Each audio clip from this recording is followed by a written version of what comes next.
किशोरियों के लिए सशक्त नागरिकता कार्यक्रम का आयोजन। द हंगर प्रोजेक्ट द्वारा सुकन्या महोत्सव का आयोजन। The hunger project India Bihar किशोरियों के सशक्त नागरिकता कार्यक्रम के अंतर्गत किशोरियों के बाल विवाह, भेदभाव, अहिंसा मुक्त जीवन के लिए सुकन्या उत्सव राधा शांता महाविद्यालय में मनाया गया। तिलौथ में 18 दिसंबर 2023 को किशोरियों के बाल विवाह, भेदभाव, शिक्षा व हिंसा मुक्त जीवन के लिए सुकन्या उत्सव मनाया गया। हंगर प्रोजेक्ट के द्वारा तिलौथू प्रखंड के 10 पंचायत के किशोरियों को नेतृत्व कार्यशाला के माध्यम से किशोरियों के देश के नागरिक होने का एहसास दिलाते हुए उनके लीडरशिप को बढ़ाया जा रहा है। किशोरियों के जीवन को बेहतरीन तरीके से जीने का कौशल विकसित करना एवं स्वयं के अधिकतर परख जीवन सुनिश्चित करने हेतु विकसित नागरिक बनाना है। यह किशोरियों बाल विवाह को रोकने, उच्च शिक्षा लेने, स्वास्थ्य और पोषण युक्त जीवन के लिए अपनी समझ बनाने के लिए मानसिक रूप से स्वयं को तैयार करती है। सुकन्या क्लब से जुड़ी किशोरियों अपने साथ हो रही भेदभाव वर्सेस छेड़खानी जैसी हिंसा को पहचान कर इसे दूर करने के लिए स्थानीय थाना प्रशासन व ग्राम पंचायत के मुखिया, वार्ड सदस्य को अपने सहयोगी के रूप में पहचान कर रही है। किशोरी अपने सपने को पूरा करने में आ रहे बाधाओं को पहचान कर समाधान करने का प्रयास कर रही है। सुकन्या क्लब की किशोरियों फुटबॉल, कबड्डी, दौड़ और क्रिकेट खेलकर स्वयं का विकास कर रही है। उत्सव के दौरान किशोरियों ने अपने अनुभव को न सिर्फ साझा किया बल्कि अपने विकास के रास्ते भी निकाले। इस कार्यक्रम में उपस्थित डॉक्टर मधु उपाध्याय, राधा शांता कॉलेज के प्राचार्य doctor Ashok Kumar, RPF inspector Ramvilas Ram, all India reporter association के प्रदेश संगठन मंत्री पत्रकार कमलेश कुमार, श्रम विकास पदाधिकारी मनोहर चौधरी, जिला प्रोग्राम पदाधिकारी Vikas Kumar, the hunger project के state programme coordinator Shaheen Parveen, कार्यक्रम के प्रोग्राम क्वालिटी विनोद कुमार, पल्लवी शारदा और स्थानीय कार्यकर्ताओं ने हिस्सा लिया। रोहतास से लोकल न्यूज 24 के लिए राजू मार्कोनी की रिपोर्ट।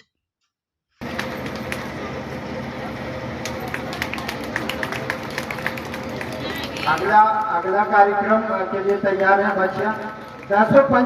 अगले पंचायत की बच्चियां, अरे सिर्फ 5 पंचायत को दे रहे हैं, बाकी हम दे देंगे। है हमारे पास कार्यक्रम, हम राकेश जी को दे रहे हैं जो खेल पूरे हमारे कल का राकेश जी यहाँ पर उपस्थित हैं, वो अपने टीम के साथ आवे और जो पुरस्कार चीज है उसको 12 घंटे में क्या करना है।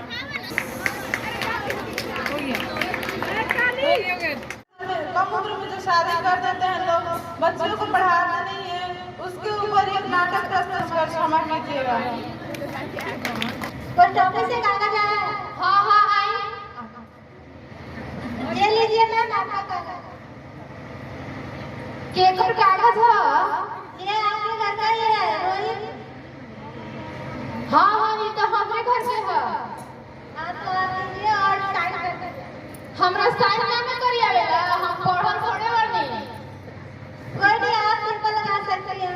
ठीक बात है, धन्यवाद।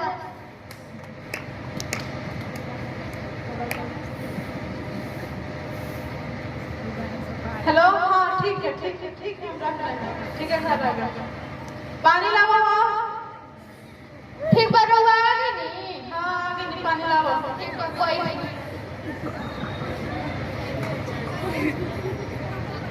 लाओ जल्दी। ली पानी पी। ला खाना लाई ना? हाँ लाओ, भूख लगा बा। ली खाना खा ली। और पीछे हो जा। कि पोस्ट ऑफिस से वो कागज ले रहे थे, राउर नाम लिख रहे थे, हम ले हैं। कैसे कागज? ये जाने हम लाओ जल्दी लाओ। ठीक बात है, दे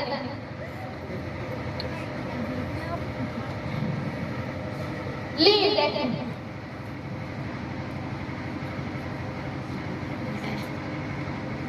ये अगर कागज ले लो तू। अरे वो कहत है कि राउर नाम ले ऐसे तो कोई से कागज ले लो, हमारा नाम का कागज ना है के और के कागज तो ले बाड़ो। अनपढ़ गवार औरत कागज कैसे औरत से देख कैसे लड़की के शादी कर देना माई बाप हमार तो जिंदगी बर्बाद हो गई। लग जे कर रहे ओकरा दे दियो। सुबह मूड खराब कर देला करो। का भइल दीदी? बोली। देखा था ना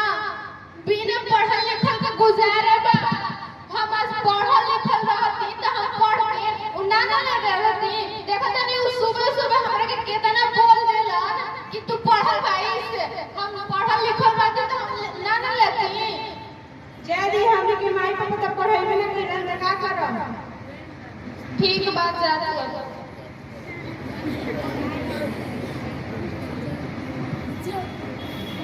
मम्मी मम्मी हम आ गए बेटा। स्कूल लेके जाके तोहरा पढ़ाई लिखाई में मन ना लगल, हम ना जाएंगे। काहे? पढ़े के चाहिए बेटा, पढ़ के आगे बढ़े के बाद देखा करू ना हम पढ़ो नहीं कि हमर कम उम्र शादी हो गई बा। हमर साथ से ज्यादा खेल तरफ घूमे, हम जाते घूमे नहीं खेले। आज स्कूल जाए, अरे सोमवार है, आज पढ़े के चाहिए। चलो चलो हम तारे का तैयार कर दे देनी।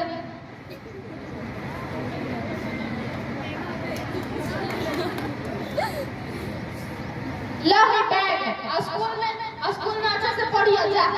पढ़ाई मम्मी पढ़ो तबे ना नाम लो करके जा। ठीक है बेटा।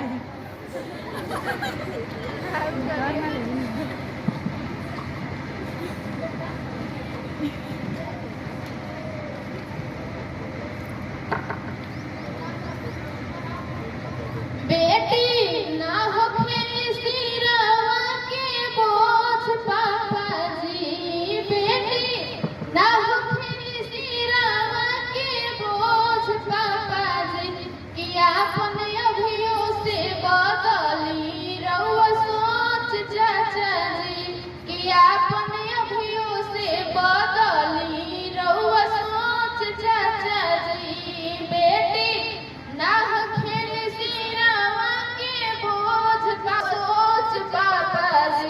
बेटी रखला से चाचा घोटी नाही सान हो, बेटिया रखेला पापा बड़का धनवान हो। आगे बढ़ना चाहिए, महिलाओं को सशक्त बनना चाहिए। आज का जो जनरेशन है, सबसे पहले मैं महाविद्यालय परिवार की ओर से उनका हार्दिक अभिनंदन करता हूँ और उनमें एक देवी का रूप देखता हूँ, इसलिए वंदन करता हूँ। मुख्य रूप से दिशा देना हम लोगों का धर्म है कि आपको मिले। जितने भी मंचासीन पदाधिकारी हैं वह तो समाज के अलग अलग क्षेत्रों में अपने अपने तरीके से अलग अलग अच्छे कार्य कर रहे हैं। ये समाज में कहीं न कहीं डोनेट कर रहे हैं, लेकिन आपको सोचना है। यह बुलाया गया है, आपको यहाँ पर बुलाया गया है इसलिए कि आप जागृत हो, और जागृत होने के लिए सबसे बड़ा धन है, सबसे बड़ा बल है, सबसे बड़ी ऊर्जा है, सबसे बड़ी शक्ति है, वह है शिक्षा की शक्ति, वह है ज्ञान की शक्ति। अगर आपका ज्ञान जितना ही बढ़ेगा उतना ही आप ऊंचाई पर जाएंगे। ज्ञान जो है वह सार्थक कदम है। ज्ञान जब बढ़ेगा आप दिशा ही नहीं हो सकते हैं। ज्ञान बढ़ेगा तो आपका व्यक्तित्व बढ़ेगा। जब ज्ञान बढ़ेगा तो आप अच्छे जगहों पर अलग अलग क्षेत्रों में अपनी सहभागिता बखूबी दिखा सकते हैं, चाहे वह सरकारी क्षेत्र में जाए, चाहे गैर सरकारी क्षेत्र में जाए। आप किसी क्षेत्र कि हमको बिजली के काम करने के लिए पोल पर चढ़ना पड़ेगा, लोहा पीटना पड़ेगा, डरिए मत। बिजली के ऐसे बहुत सारे काम हैं जो आप बैठकर कर सकती हैं। बैंडिंग का काम, वायरिंग का काम, बहुत तरह के काम है। लोहा पीटने संबंधी भी आज के डेट में बहुत कंप्यूटराइज काम आ गए हैं।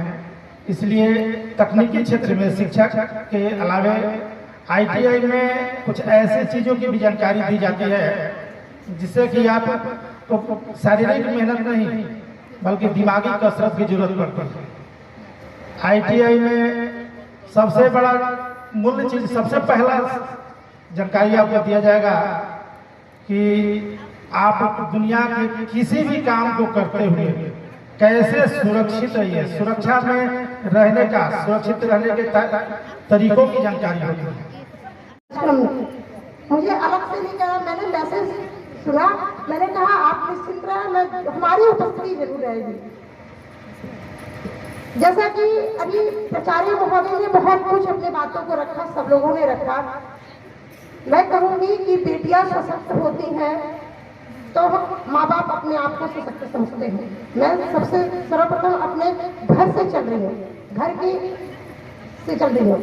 सशक्त होती है तो दो कुल को आगे बढ़ाती है, घर के दहलीज से आगे निकलती है। तो उससे अधिक सशक्त होती हैं तो समाज को आगे बढ़ाती हैं, देश को, राष्ट्र को आगे बढ़ाती हैं। तो इनके सशक्तिकरण में हम क्या योगदान दे सकते हैं, ये हमारी सोच है। और इस सोच में आपने बहुत सराहनीय कार्य किया है, जो यहाँ हमारी किशोरियों को यहाँ आपने उपस्थिति इनकी की है। बच्चे पढ़ लिख के देखिए, मैं आपको बताना चाहूंगी कि शिक्षा और संस्कार दो बहुत बड़ी चीज होती है। जिनके पास संस्कार है, शिक्षा आप होती चली आएगी। और शिक्षा से हट के चले तो आपके लिए बहुत ढेर सारे मार्ग हैं। सशक्तिकरण में आपके खेलकूद भी है, हर तरह के क्षेत्र है जिसमें आप अपने परचम लहरा सकती हैं। हर क्षेत्र आप लोग के लिए है। मैं ज्यादा ना कहते हुए चंद पंक्तियों से आपके हौसलों को बुलंद करना चाहूंगी। ध्यान से सुने। मन स्वप्न देखता रह जाए, मन स्वप्न देखता रह जाए, तन अपनी भाषा कह जाए। मन स्वप्न देखता रह जाए, तन अपनी भाषा कह जाए। हो जाए पतलिया सागर सी, नैनों से गागर बह जाए। जैसे अभी अभी आप लोग ने सुना कि पार्लियामेंट में भी 33% रिजर्वेशन हो गया है। सुना है? कितना ने सुना है? हाथ खड़ा करें। गुड। जो कि अभी तक नहीं थी, ठीक है। अभी तक हमारे पास सिर्फ 13% महिलाएं जो थी वो हमारे संसद में, राज्यसभा, लोकसभा, विधानसभा में थे। अब 33%, 1/3 महिलाएं का रिप्रेजेंटेशन कंपलसरी हुआ है। अब हमारी जो महिलाएं हैं, हमारे जो बच्चे हैं, वो अब टीचर से लेकर के पार्लियामेंट तक महिलाएं वहां तक रहेंगी। और महिलाओं का योगदान जो कि पुलिस में बहुत कम हुआ करता था, आज आपके सामने मैडम बैठी हैं, इनके लिए जोरदार तालियां। जो सामने इंस्पेक्टर साहब बैठी हैं, ये आपके साक्षात उदाहरण है। कहाँ महिलाएं, पहले ये चीज देखने को नहीं मिलता था। हो सकता है 10 साल पहले ऐसी चीजें देखने को नहीं मिलती थी। जनरली ये माना जाता था कि बॉर्डर पर, पुलिस में, ऐसी ऐसी जगह पर सिर्फ महिलाएं नहीं काम कर सकती हैं। लेकिन बात मैं और ध्यान में लेना चाहूंगी कि अगर हम बात करें कि 10वीं तक कितनी लड़कियां या 10वीं से आगे तक की पढ़ाई कितनी लड़कियां मुझे करती है किसी रोहतास जिले में, तो आंकड़े अभी भी बहुत चौंकाने वाले हैं। बिहार के आंकड़े तो निसंदेह है, बिहार में मात्र 24% लड़कियां हैं जो 10वीं क्लास तक या 10वीं से ज्यादा तक अपनी पढ़ाई पूरी करती है। रोहतास की स्थिति डेली ऑन सोन से हम आते हैं, इसलिए आने में भी मुझे विलम्ब हुआ, क्योंकि इनका जो कार्यक्रम होता है और अनवरत हमको लगता है करीब 15-20 साल से इस पूरे जिले में, विशेषकर किशोरी के लिए, महिलाओं के लिए, बच्चियों के लिए सविता डे और इनकी टीम हमेशा काम करते रहते हैं। इनका काम भी दिखता है और वैसे भी में इस कॉलेज की स्थिति बेहतर हुई है। जो छात्र छात्राएं, विशेषकर छात्राएं कॉलेज स्कूल में जाने में हिचकते थे, आज वो आते हैं और अपने प्रिंसिपल और टीचर से अपने हक अधिकार के साथ लड़कर कहते हैं कि सर चलिए, मैम चलिए, हमको पढ़ाइए। ये जागरूकता फैली है। ये जागरूकता फैली कैसे है? उसके पीछे सरकार के सभी कार्यक्रमों के अलावा स्कूल, कॉलेज या सामाजिक संगठन या दहंगर प्रोजेक्ट जैसे जो कार्यक्रम चलाए जाते हैं, इसकी एक बड़ी भूमिका है। आप सब जो बैठी हैं, इतने देर से सुन रही हैं, आप सबसे आग्रह है कि जब आप घर में जाएंगी तो जरूर इसका जिक्र करेंगे कि कोई कार्यक्रम आयोजित हुआ था राधा समता महाविद्यालय में, जहां इन बातों की जानकारी दी गई है। क्योंकि आप जो कॉलेज में पढ़ने जाते हैं उससे अलग हटकर ये बच्चियां सबका स्वागत है। महिला का रोल से भी पीछे, जिसका परिणाम आज भी हम देख रहे हैं कि पुरुष और महिला में कितने अंतर, शिक्षा को लेकर के, स्वास्थ्य को लेकर के, या फिर उनके कार्य को लेकर के, आर्थिक स्थिति को लेकर के। जैसे ही इसमें परिवर्तन आ रहा है तो कहीं ना कहीं देख रहे हैं आप कि जो हम लोग एक विकसित भारत या समृद्ध भारत जो सपना देखे हैं उसको पूरा करने में आप आगे बढ़। बच्चियों का पढ़ना उतना ही जरूरी है जितना कि हम लोग सपना देखते हैं कि हर चीज़ की सुख सुविधाएं उपलब्ध। एक शुरू से कहानी सुनते और समाज से या अपने घर में बड़े बुजुर्गों से भी कि एक महिला शिक्षित होती है तो सारे घर में वो शिक्षा का एक माहौल पैदा करती है, जो एक अच्छे बच्चे आगे बढ़ते हैं। पर अपने सहयोगी मानते हो ना? हाँ या ना?